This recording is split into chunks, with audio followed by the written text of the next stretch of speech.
Morning everyone.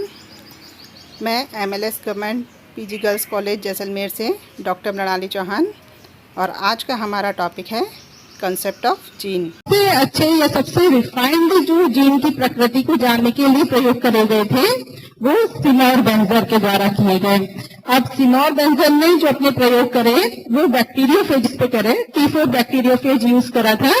ये bacteriophage E coli bacteria को infect करता था और इकोलाई के प्रयोगों में इसने दो स्ट्रेन यूज करे, एक बी स्ट्रेन और एक लाइसोजेनिक के स्ट्रेन।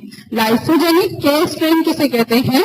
जिस प्रकार T4 फेज बैक्टीरिया इकोलाई को इन्फेक्ट करता है उसी प्रकार एक और T4 फेज इकोलाई बैक्टीरिया को इन्फेक्शन करता है, उसी प्रकार से एक और फेज लैम्डा फेज भी है जो इकोलाई में इन्फेक्शन कर सकता है।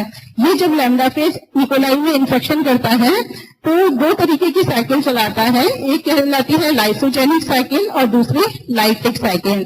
लाइसोजेनिक साइकिल में बैक्टीरिया की सेल को फेज नष्ट नहीं करता, फेज इनफैक्ट अपने डीएनए को बैक्टीरिया के डीएनए के साथ में जोड़ करके अपना रेप्लिकेशन करता रहता है और नई संततियों का निर्माण करता है।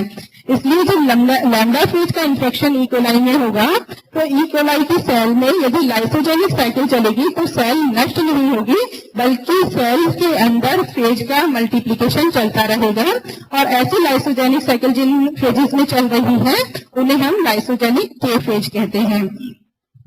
वाइल्ड टाइप के जो T4 फेज थे इनका इन्फेक्शन जब इकोलाई के बी स्ट्रेन और के स्ट्रेन में से किसी को भी करते हैं तो हमें छोटे छोटे प्लाक्स मिलते हैं।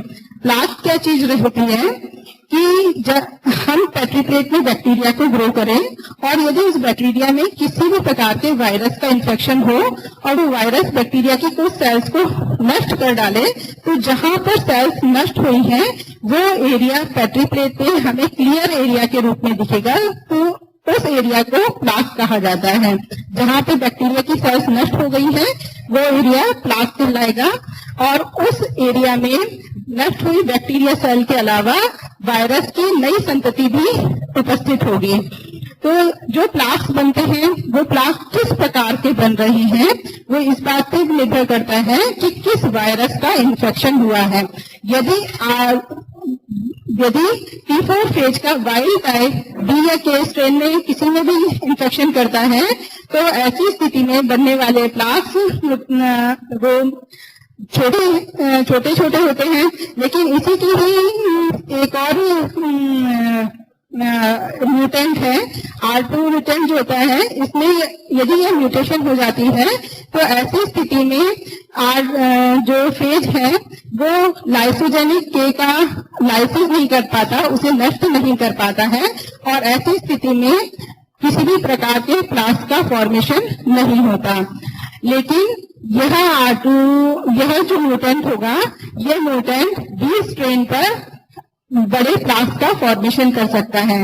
म्यूटेशन होने से क्या हुआ, लाइसोजेनिक स्ट्रेन पे तो कोई भी प्लाक बनेगा नहीं, लाइसिस होगी नहीं, लेकिन बी स्ट्रेन पे प्लाक्स जो पहले छोटे बन गए थे वो बड़े बनने लगेंगे। इनफैक्ट ये जो म्यूटेशन होती है ये म्यूटेशन ऐसे बैक्टीरिया को नष्ट नहीं होने देती जिनमें पहले से ही लाइसोजेनिक साइकिल चल रही है, लेकिन यदि इसको नष्ट हुआ मतलब लाइसिस किया हुआ बैक्टीरिया मिलता है तो उसमें प्लाक्स की साइज को जरूर इंक्रीज कर देती है।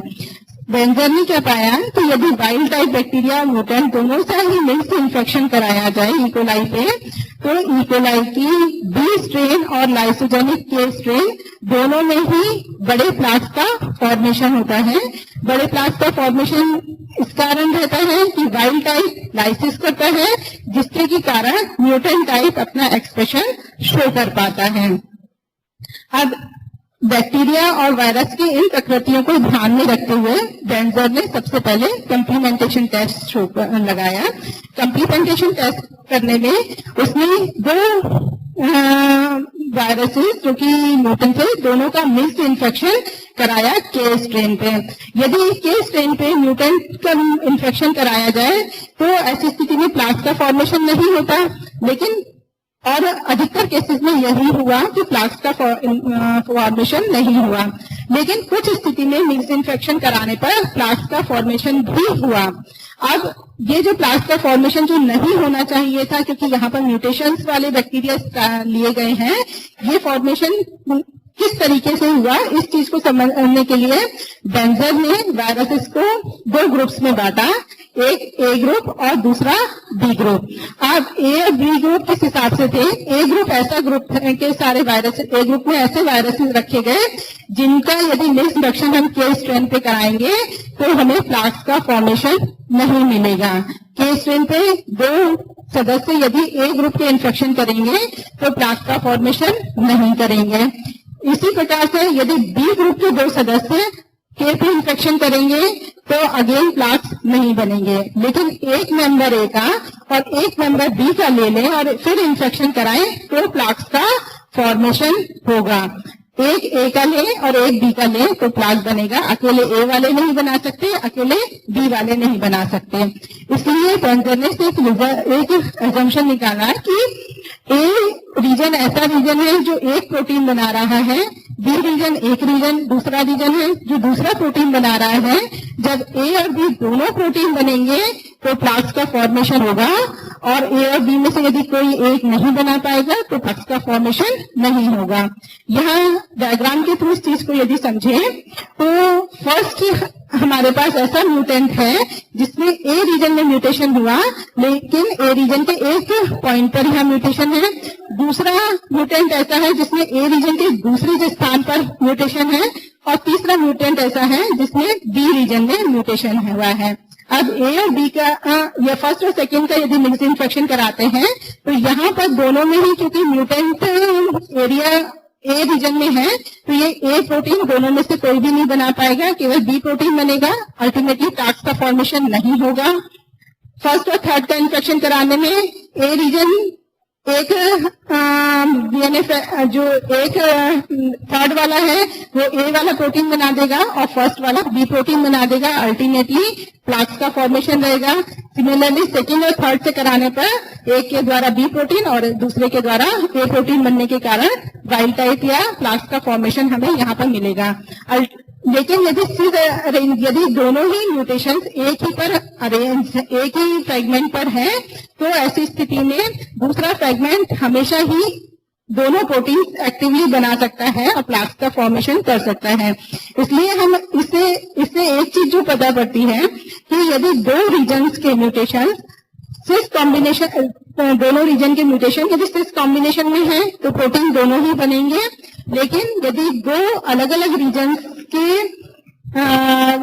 के म्यूटेशन ट्रांस कॉम्बिनेशन में है तो प्रोटीन बनेंगे, लेकिन एक ही रीजन के दोनों म्यूटेशंस यदि ट्रांस कॉम्बिनेशन में है तो एक्टिव प्रोटीन नहीं बनेगा और ऐसी स्थिति में प्लाक का फॉर्मेशन नहीं होगा।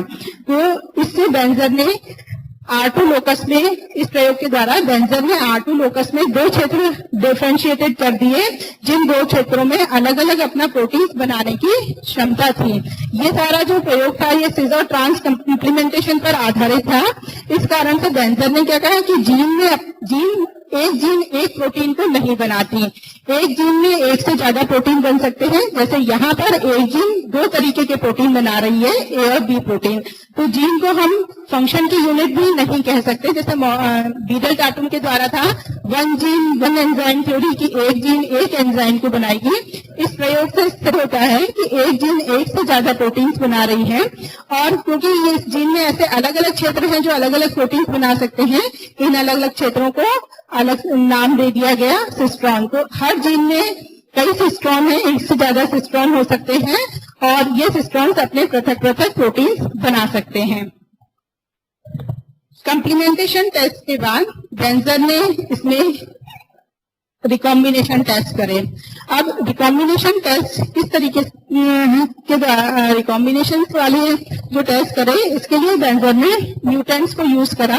दो तरीके की म्यूटेशन पॉसिबल हैं, एक तो डिलीशन म्यूटेशंस, दूसरी पॉइंट म्यूटेशंस। डिलीशन म्यूटेशंस क्या है? यदि क्रोमोसोम का कुल भाग कंप्लीटली हटा दिया जाए तो वो डिलीशन कहलाती है। ये डिलीशन म्यूटेशन इरिवर्सिबल होती है। इनसे आप वापस से यदि वाइल्ड टाइप का क्रोमोसोम प्राप्त करना चाहें तो वाइल्ड टाइप प्राप्त करना चाहें तो वो पॉसिबल नहीं होता है। पॉइंट म्यूटेशन ऐसे म्यूटेशन है जिनमें बहुत छोटे से एरिया में पॉइंट मार्क में जीन में चेंजेस करे गए हैं और ये पॉइंट म्यूटेशन रिवर्सिबल म्यूटेशन होती है। उस पर वापस से उस रूप को उसके वाइल्ड टाइप रूप को प्राप्त किया जा सकता है। तो दो म्यूटेशन हैं, डिलीशन म्यूटेशन और पॉइंट म्यूटेशन। अब बेंजर ने जो अगले प्रयोग करे इनकी में क्या करा कि R2 रीजन में कई सारे डिलीशन म्यूटेशन करी और ये डिलीशन म्यूटेशन एक सीरीज में करे। जैसे मान लें ये वाला R2 लोकस का क्षेत्र है तो इसमें से एक फेज ऐसा जिसमें थोड़ी सी डिलीशन हुई है, अगला फेज जिसमें थोड़ी और ज्यादा डिलीशन हुई है, अगला उससे और ज्यादा डिलीशन वाला, ऐसे कंप्लीटली एक सेट या एक सीरीज तैयार कर ले डिलीशन म्यूटेशंस की। और दूसरे ऐसे फेजेस तैयार करें जिनमें पॉइंट म्यूटेशन है। ये पॉइंट म्यूटेशन रैंडम करी गई जिनमें नहीं पता कि पॉइंट म्यूटेशन हुई किस क्षेत्र में है। अब इस पॉइंट म्यूटेशन का जो रैंडम अननोन क्षेत्र था, इस क्षेत्र को पता लगाने के लिए इसमें एक डिलीशन म्यूटेशन और एक पॉइंट म्यूटेशन वाले वायरस का मिक्स्ड इन्फेक्शन के स्ट्रेन पे कराया। मिक्स्ड इन्फेक्शन कराने पे क्या होगा कि यदि किसी तरीके से वाइल्ड टाइप बन जाता है, दो म्यूटेंट से वाइल्ड टाइप बनता है तो प्लाक्स का फॉर्मेशन होगा और वाइल्ड टाइप नहीं बनेगा तो प्लाक्स का फॉर्मेशन नहीं होगा।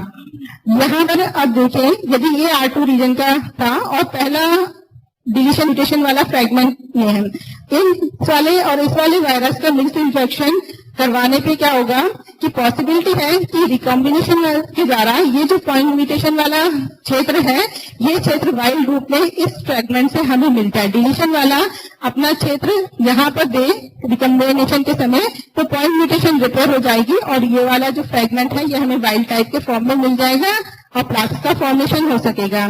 सिमिलरली नेक्स्ट फ्रेगमेंट की बात करें, इस नेक्स्ट फ्रेगमेंट से भी रिकॉम्बिनेशन द्वारा यहाँ पे पॉइंट म्यूटेशन रिपेयर करी जा सकती है। इससे अगले इस फ्रेगमेंट की बात करें तो इस फ्रेगमेंट से जब रिकॉम्बिनेशन करवाया जाएगा तो ऐसी स्थिति में क्योंकि पॉइंट म्यूटेशन वाला क्षेत्र इस फ्रेगमेंट में प्रेजेंट है ही नहीं तो रिकॉम्बिनेशन हमारा इस पॉइंट म्यूटेशन के रिपेयर होने के चांसेस ही नहीं है। डिलीशन म्यूटेशन पॉइंट म्यूटेशन जिस जगह पर हुई है उससे ज्यादा क्षेत्र पर डिलीशन हुई है तो यहाँ पर हमें वाइल्ड टाइप नहीं मिलेगा, प्लाक का फॉर्मेशन नहीं होगा। प्लाक का फॉर्मेशन नहीं हुआ तो इससे एक अंदाजा लगाया जा सकता था कि पॉइंट म्यूटेशन इतने क्षेत्र में कहीं पर हुई है, इससे ज्यादा क्षेत्र में नहीं है। अब इससे इतने क्षेत्र में से भी किस फिक्स स्थान पर हुई, इसे देखने के लिए डिलीशन इस क्षेत्र में भी छोटे थोड़ी थोड़ी दूरी के स्थान पर करके और सेम यही प्रक्रिया रिपीट करी जाए। अब इस प्रक्रिया को रिपीट करने से एग्जैक्टली पॉइंट म्यूटेशन किस जगह पर हुई ये चीज हमें पता पड़ सकती है। और इस प्रकार जब मैंडल ने कई सारी पॉइंट म्यूटेशंस को R2 रीजन्स पे लोकेट करा कि ये जो भी पॉइंट म्यूटेशन कराई जा रही है ये R2 लोकस पर किस जगह पर स्थित है। इस प्रकार उसने R2 रीजन में ही 400 से 500 तक म्यूटेशनल साइट्स प्राप्त कर ली थी। 400 से 500 म्यूटेशन R2 लोकस में मिली। अगेन जिसे जब हम कह रहे थे कि जीन म्यूटेशन की यूनिट है तो जीन म्यूटेशन की यूनिट नहीं है, 400 से 500 तक म्यूटेशन एक साथ मिल रही हैं। तो जिस क्षेत्र में म्यूटेशन पॉसिबल है या म्यूटेशन की जो इकाई होगी उसे बेंजर ने अलग से टर्म दी और म्यूटॉन कहा। नेक्स्ट प्रयोग में बेंजर ने दो पॉइंट म्यूटेशन वाले म्यूटेंट्स को लेकर के बी स्ट्रेन पे मिक्स्ड इन्फेक्शन कराया। म्यूटेशन है और स्ट्रेन बी है तो बड़े प्लाक्स का फॉर्मेशन होना था। बड़े प्लाक्स का जो भी फॉर्मेशन हुआ इस प्लाक में अगली वायरस की प्रोजेनी भी थी। इन प्लाक से को लेकर के प्लाक को लाइसेट को लेकर के उसने के स्ट्रेन पे इन्फेक्शन कराया। अब के स्ट्रेन पे इन्फेक्शन कराने से क्या है, यदि दो म्यूटेंट्स के स्ट्रेन पे इन्फेक्शन करेंगे तो ऐसी स्थिति में वाइल्ड टाइप नहीं मिल सकता है ना, क्योंकि के स्ट्रेन को तो म्यूटेंट इन्फेक्शन करके प्लाक्स बनाने की क्षमता नहीं रखते तो वाइल्ड टाइप नहीं मिलेगा। लेकिन यदि उनके बीच में दो म्यूटेंट्स के बीच में रिकॉम्बिनेशन हो तो ऐसी स्थिति में हमें एक वाइल्ड टाइप और दूसरा डबल म्यूटेंट मिलेगा, तो यहाँ से ये वाइल्ड टाइप के स्ट्रेन पे इन्फेक्शन कर सकता है और प्लाक्स का फॉर्मेशन हो जाएगा। तो यदि प्लाक्स का फॉर्मेशन होता है के स्ट्रेन पे इन्फेक्शन करने पे, तो ये दर्शाता है कि बी स्ट्रेन में जब वायरस का मिस इन्फेक्शन था तब वहां पे रिकॉम्बिनेशन हुआ है, और यदि के स्ट्रेन पे कोई प्लाक नहीं बन रहा है तो मतलब रिकॉम्बिनेशन नहीं हुआ है। इस तरीके से उसने क्या करा, जब के स्ट्रेन पे इन्फेक्शन करे तो बार बार इन्फेक्शन करने के बाद जितनी बार हमसे प्लाक का फॉर्मेशन मिला तो उसने रिकॉम्बिनेशन की फ्रीक्वेंसीज पता लगाई, कितने इन्फेक्शन में से कितने इन्फेक्शन ऐसे हैं जो प्लाक का फॉर्मेशन कर रहे हैं, उसके द्वारा रिकॉम्बिनेशन की फ्रीक्वेंसी पता लगाई। लेकिन इस सारी चीज से बेंजर ने एक बात और सिद्ध करी कि एक जीन पे कई म्यूटेशन हो रही है और ये म्यूटेशन रिकॉम्बिनेशन द्वारा एक दूसरे से सेपरेबल है, मतलब again with in gene recombination भी पॉसिबल है। तो बेंजर का ये एक अकेला प्रयोग तीनों चीजों को, तीनों बातों को गलत सिद्ध करता है। पहले मॉर्गन की बातों से ये था कि मॉर्गन, वीडल और टाटन की बातों से ये बात रही थी कि जीन म्यूटेशन की इकाई है, जीन रिकॉम्बिनेशन की इकाई है, जीन फंक्शन की इकाई है, और बेंजर ने तीनों चीजें गलत सिद्ध करी। जीन म्यूटेशन की भी इकाई नहीं मानी जा सकती, जीन रिकॉम्बिनेशन की इकाई भी नहीं मानी जा सकती, जीन फंक्शन की भी इकाई नहीं मानी जा सकती। देखा जाए तो बेंजर ने क्या करा, इस R2 लोकस को दो सिस्ट्रॉन्स में या दो फंक्शनल यूनिट्स में बांटा। इन फंक्शनल यूनिट में बहुत सारी म्यूटेशनल साइट्स डिस्कवर करी और इन म्यूटेशनल साइट्स को रिकॉम्बिनेशन द्वारा एक दूसरे से सेपरेट किया गया। तो अल्टीमेटली बेंजर ने 3 टर्म्स अलग अलग यूज करी, सिस्ट्रॉन, रिकॉन और म्यूटॉन। सिस्ट्रॉन माना वो यूनिट है जो कि फंक्शनल यूनिट है, एक प्रोटीन का सिंथेसिस कर सकती है। रिकॉन रिकॉम्बिनेशन की यूनिट है जो कि पुनर्संयोजन कर सकती है। म्यूटॉन म्यूटेशन की यूनिट है जो कि परिवर्तन कर सकती है। अब आज के संदर्भ में क्योंकि हमें पता है कि सारा जेनेटिक मटेरियल डीएनए से बना हुआ है और डीएनए अल्टीमेटली न्यूक्लियोटाइड से बने हुए हैं, तो आज के संदर्भ में यदि हम बात करें कि सिस्ट्रॉन की लंबाई कई न्यूक्लियोटाइड तक हो सकती है, क्योंकि एक सिस्ट्रॉन एक प्रोटीन को बना रहा है। एक प्रोटीन को बनाने के लिए कई सारे न्यूक्लियोटाइड्स की जरूरत है। रिकॉम्बिनेशन 2 न्यूक्लियोटाइड्स, मिनिमम 2 न्यूक्लियोटाइड्स के बीच में भी पॉसिबल है। तो रिकॉन की मिनिमम जो लंबाई है वो 2 न्यूक्लियोटाइड होगी, 2 न्यूक्लियोटाइड से छोटा रिकॉन पॉसिबल नहीं है। म्यूटॉन म्यूटेशन केवल एक न्यूक्लियोटाइड में भी पॉसिबल है, तो म्यूटॉन की जो मिनिमम लंबाई है वो एक न्यूक्लियोटाइड हो सकती है। यहाँ मिनिमम लंबाई कही जा रही है, ये मैक्सिमम नहीं है। म्यूटॉन और रिकॉन की कई केसेस में लंबाई बराबर भी होती है। अब जीन की बात हम कर रहे थे स्टार्टिंग में कि जीन एक पॉइंट मात्र है, जीन की एक लोकस निश्चित है, जीन का एट ए टाइम एक एलील एक सूत्र पर हो सकता है, जीन फंक्शन की यूनिट है, जीन रिकॉम्बिनेशन की यूनिट है, जीन म्यूटेशन की यूनिट है। लेकिन अब इन सारे प्रयोगों के बाद यदि हम बात करें तो जीन ना तो पॉइंट मास है, जीन की अपनी लंबाई है, अपनी डायमेंशंस है, जीन की पोजीशन पूरी तरह से फिक्स नहीं है, पोजीशन चेंज होगी और पोजीशन चेंज होने के साथ में जीन का एक्सप्रेशन भी चेंज होगा।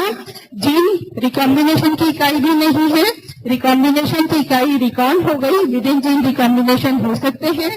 जीन म्यूटेशन की इकाई नहीं है, gene with in gene mutation हो सकते हैं। जीन फंक्शन की इकाई नहीं है, विद इन जीन एक से ज्यादा प्रोटीन बन सकते हैं। तो फिर अब जीन क्या है? इन सब में से कुछ भी नहीं बची, तो जीन क्या है? जीन वही है जो हमें मेंडल ने बताई थी। Gene is the unit of heredity, आनुवंशिकता की इकाई है। हमारे कैरेक्टर्स को एक पीढ़ी से दूसरी पीढ़ी तक जो पहुंचाने वाली वाहक है वो जीन है। That's all. Thank you.